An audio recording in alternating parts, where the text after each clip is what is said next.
नमस्कार मित्रांनो, पहिला याच्या आधीचा भाग टोटल 1.5 महिन्यात झालेल्या ज्या घटना होत्या त्या मी एकत्र करून ज्या काही विशेष घडलं ते मी तुम्हाला 15 मिनिटात दाखवले. आता मी सांगितलं होतं की कृषी प्रदर्शनाचे भाग चालू होणार आहेत. तुंग येथे अतिशय मोठं असं इथं दिग्रजच्या कृष्णाकिनारी अतिशय जवळ असं अतिशय मोठं असं कृषी प्रदर्शन भरलं होतं. ते कृषी प्रदर्शन बघायला गेलं तिथं काय काय घडलं, कशी काय मजामत झाली, कसं नॉलेज मिळालं या संदर्भात मी हा भाग टाकत आहे. तर याचे किमान 4 ते 5 भाग येतील आणि त्याच्यानंतर नांद्रेचा जो पंचकलांचा उत्सव आहे त्याचे भाग चालू होतील. वेगवेगळ्या प्रकारे माझ्याकडे रेकॉर्डिंग भरपूर आहे मित्रांनो, मला काय टाकावं हे समजत नाहीये, पण दररोज मी भाग टाकायचा प्रयत्न करणारच आहे. 2 दिवसात सध्या घडतंय, रेकॉर्डिंगला वेळ भरपूर लागतोय, 2 दिवसांनी एक भाग टाकतोय, पण प्रयत्न करून एका दिवसाला एक मी टाकायचा प्रयत्नच करणार आहे. तुम्ही फक्त जास्तीत जास्त शेअर करा मित्रांनो, की जेणेकरून माझे भाग जास्तीत जास्त लोकांपर्यंत पोहोचतील आणि मला पूर्ण वेळ याला देता येईल. चला, खुश राहा, सुरक्षित राहा. डिग्रजचा कृष्णाकाठ पाहत चला, पोहत चला. धन्यवाद. तेव्हा वाटलं नव्हतं की इतकं मोठं प्रदर्शन आहे, पण आता 3-4 प्रदर्शन पाहिल्यानंतरच कळलं की हे प्रदर्शन अक्षरशः खूप मोठं होतं. महाराष्ट्रामध्ये भरलेलं, मी म्हणतो सगळ्यात मोठं प्रदर्शन आहे इथं डिग्रजच्या कृष्णाकिनाऱ्यात भरलं. बघा, तुंगवरून आष्ट्याला जाताना भरपूर नर्सरी आहेत आणि त्यापैकी एक नर्सरी राया मला प्रदर्शन पाहू द्या की. आणि या प्रदर्शनाला आपल्यासोबत नेहमी असणारे काका देखील आहेत, गाडीवरून येत आहेत. आणि तिथे गेल्यानंतर आम्हाला भेटले आमचे चुलत मामा, ज्यांना आम्ही नाना म्हणतोय. नाना जाऊ काय असं पहिल्यांदाच प्रदर्शन पाहिलं जिथं सिक्युरिटी स्वतः सांगत आहे पहिला जेवा नंतर प्रदर्शन बघा. जेवा रस्त्याच्या दोन्ही बाजूला हे बघा कशा कुंड्या प्लॅस्टिकच्या करून ठेवल्या आहेत. शोची झाडं किंवा शो दाखवायसाठी भरपूर केलं आहे. दोन्ही साईडला प्रदर्शन आहे. आम्ही चुकून पोहोचलो एक्झिटच्या दारला आणि या ठिकाणी बघा पार्किंगचे बोर्ड घेऊन मुलं काम करतायत. पार्किंग बोर्ड, अरे शर्माने का नाही बाबा, काय को शर्मात आहे, काम करणे का तो नाही शर्माने का, शर्मा रे. एक्झिट मधून आत गेलोय म्हणल्यावर बाहेर हे यावंच लागणार. आता सिक्युरिटीला विचारावं म्हटलं नक्की कशा प्रकारे जायचं आहे. आणि हे बघा स्वागत वगैरे करण्यासाठी पाहुण्यांचं पुष्पगुच्छ घेऊन जातात मुलं. यांना आम्ही विचारलं की कसं जाऊ आम्ही, तुम्ही सांगा की या प्रकारे 2 ठिकाणी दिसाले प्रदर्शन, किती मोठं प्रदर्शन आहे. तर यांनी आम्हाला गायडन्स केला. काम करायचं इथनं जावा, ते हिरवे कमाना नाच जावा, फुले बिलं बघायची जेवा, जेवण परत त्याच कमानीच्या बरोबर फुटणं बाहेर पडतं. जेवण तर काय करणार, जेवा की हनुमान प्रसाद घेऊन आली. नेमका त्या दिवशी शनिवार होता आणि तुंगाला मारुतला जाऊन आम्ही आलो तो प्रसाद घेऊन. इथे कोल्हापूर चप्पल विकायला एक माणूस बसलाय आणि आम्हाला एक शेतकरी भेटले. फुलाने करायचं व्यवसाय शेती असं असं त्यांनी जे बोललं ते खरंच आत्मचिंतन करावी लागणारी गोष्ट आहे. जगातली सगळ्यात बुटकी म्हैस राधा आत आपला काय काय पाहायला मिळेल हे या ठिकाणी बोर्डावर लिहिलेलं आहे. आणि बऱ्याच ठिकाणी जाताना फुलाचे मित्रांनो बरेच तिथं व्हरायटी मला बघायला मिळाली. हे मनी प्लांट आहेत आणि जागोजागी गायडन्स करायसाठी मुले आणि मुली कॉलेजच्या म्हणजे कृषी कॉलेजच्या मुली होत्या. आणि हे बघा किती मित्रांनो लावले असेल कधी झाडं इतकं की सगळं झाडांना फुले वगैरे बहरलीच होती. पुढे गेल्यानंतर तुम्हाला दिसेल हे बघा इथे वेगवेगळ्या प्रकारचे त्याचं लेबलिंग करून ठेवलंय, काय नाव आहे फुलांचं. अतिशय बहारदारपणे असं वाटेल तर राहो की धडकन पिक्चरमध्ये जसं फुलांच्या गालीचे आहेत ना तसं राव मला वाटालतं. आणि जागोजागी माहिती सांगणारे लोक होते. काकांनी देखील बरीच माहिती विचारली. हे बा या ठिकाणी आता जो फुलांचा गुच्छ दिसतोय या ठिकाणी मोरासारखं वगैरे केलेलं आहे. आणि पुन्हा या ठायला जाताना आता या साईडला तुम्हाला दिसेल की वेगवेगळ्या काही नाव आहे बघा, वेगवेगळे फुलं आहे. हे बघा काही जवळजवळ कोचसारखं वगैरे आलेलं आहे. अशा प्रकारे भरपूर व्हरायटी शेतकऱ्यांसाठी म्हणजे काय पर्वणीच. आणि राणादा, अरे राणादा आले तर राणादा, मी पण राणादा समोर उभारलो, कृषी प्रदर्शनाचा फोटो काढून घेतलो काकासोबत. आता पुढे ज्या ठिकाणी कोपऱ्यात एका ठिकाणी प्रदर्शन चालू आहे त्या ठिकाणी आपल्याला जायचं आहे. फ्लेमिंगोच्या खाली बघा किती छान अशी फुलांची बाग भरलेली आहे. कधी लावल्यात कोणता म्हणणं मक्का, हे मक्का देखील मित्रांनो लावलेला होता त्यांनी आणि प्रत्येक जण तिथे फोटो काढून घ्यालता एका लाईन मध्ये. आणि हे साईडला शेपू सारखं काहीतरी शोचे लावलं आहे त्यांनी वैरणसाठी. हो 2-3 वेळा कापता येते म्हणजे 2 महिन्यात कापले. शिप आहे का बडीशेप काय ती बडीशेप आहे काय? बडीशेप तरी मला काय आहे. आणि हे मुळा आहे नाही का काका? हे काय बघा एका रेशन उभारल्यासारखे आले की प्रज्ञेसारखी पोरं उभारल्यासारखं.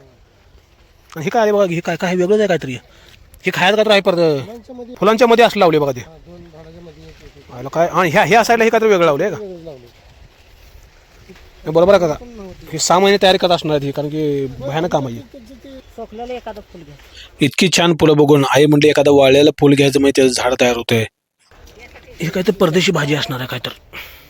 सॅलड म्हणून करतात तशा प्रकारे भाज्या भरपूर आहेत. येताना मात्र पुन्हा या फुलावर नजर खिळूनच राहिली. आणि पपई जे ठेवले आहेत त्यांना बघा रॅपर कसं करून ठेवलंय की घसराय नकोत. आणि त्याची रोपं देखील साईडलाच आहेत. आणि डोळे टिपून टाकले असे फुलाचे. आता मोर बघा इथं आलाय. फुलं पिसारा नाच रे मोरा. इथं कृषी प्रदर्शनामध्ये गाणं असं म्हणू वाटलं. आता वेगवेगळ्या कलरचे मोराचे पिसारे फुललेले आहेत. आता या ठिकाणची माहिती घ्यायची चालू आहे. या ठिकाणी आमची आई बघा पिशवी द्यायची चालू आहे सगळ्यांना. आता एका मुलीची इथं आपण जरा थोडी चेष्टा करू. जगन्नाथ हिरगुडे 9284 5017 मोजरी गरज. सर रजिस्ट्रेशन शेतीत काय पिकवता? शेतीत गांजा लावतो. लिचा गांजा तेच म्हणाले असं कसं नाही ऊस बीस काय तर लिहा. नाही का? नाही नाही तेच म्हणाले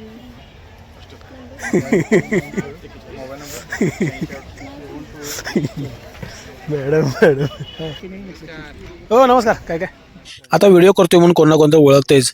जे आहे मगाशी दिसलं ते वेगळ्या कलरचं ते तसंच आहे फक्त कलर हिरवा आहे. हे सॅलडचं प्रकार आहे मित्रांनो. अरे काय फुलं काय लागले माझे.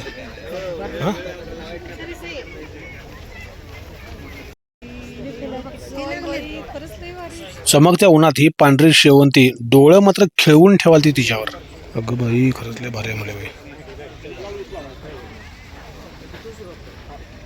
मल्चिंग पेपरला ठराविक आकाराचे होल पाडून त्यात मका लावलेला आहे. भरपूर तयारी नक्कीच केली आहे. केवढा मोठा आहे. अरे केवढा मोठा आहे. झेंडू केवढा मोठा आहे. एवढा मोठा होय. तसला एक एक खायचं आहे प्रत्येक झाडात आहे. बघा प्रत्येक झाडात एक एक तसला मोठा आलाच आहे. बघ इथे मी कुठं आहे का एवढा मोठा. शपथ. आणि काय शेवंता 15 शेवंता काय शेवंता भरल्या.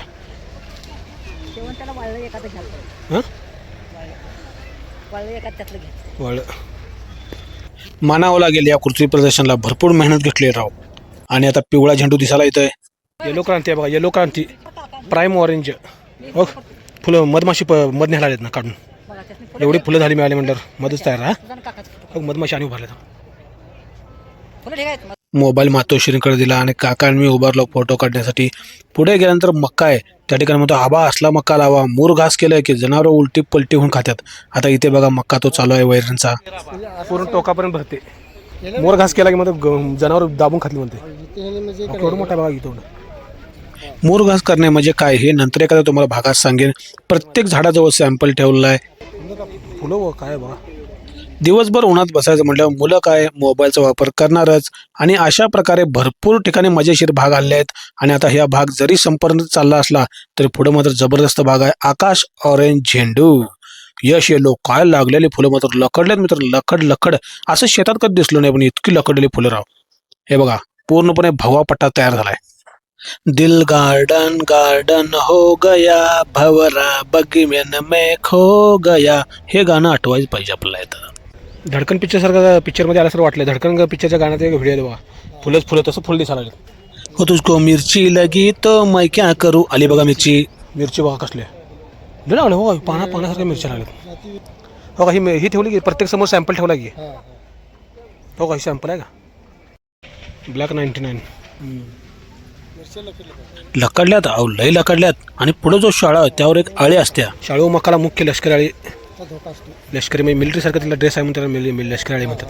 कोटिंग त्याचं नाव पण त्याला अमेरिकन लष्करी आळी दिले. जसं अमेरिकाचं लष्कर सगळ्या ठिकाणी अतिक्रमण करायला बघते तसं हे आळीसारखं पूर्ण किड पोकरते. अशा टाईपचंच काम आहे. मीरा मिरची हे बघा जाळ काय ते मीरा मिरची मग जाळ लावलाय. आणि खरंच ते जाळ लागतोय बरं का. ज्याला मूळ वेळा त्याला मिरची खावा म्हणजे हा जाळ काय असतो ते कळते. बघा डब्बू मिरची. नेमकं काकांच्या नातीचं नाव देखील आर्य आहे. ती मिरची देखील भेटली आपल्याला बघायला. छोटी आर्य आणि मोठी सारावे. आता काकांना म्हटलं काका तुम्ही आमचं गुरु आहे आणि गुरु टोमॅटो मध्ये तुम्ही उभारा जावा. काका उभारले गुरु टोमॅटो मध्ये. काकाचा फोटो काढला आणि नंतर इथं या कारभारींसोबत मी बी उभारलो. आता मित्रांनो लष्करी आळीचा पुढचा भाग पहा. यामध्ये सर्व लष्करी आळीचीच माहिती आहे. चला उद्या भेटू.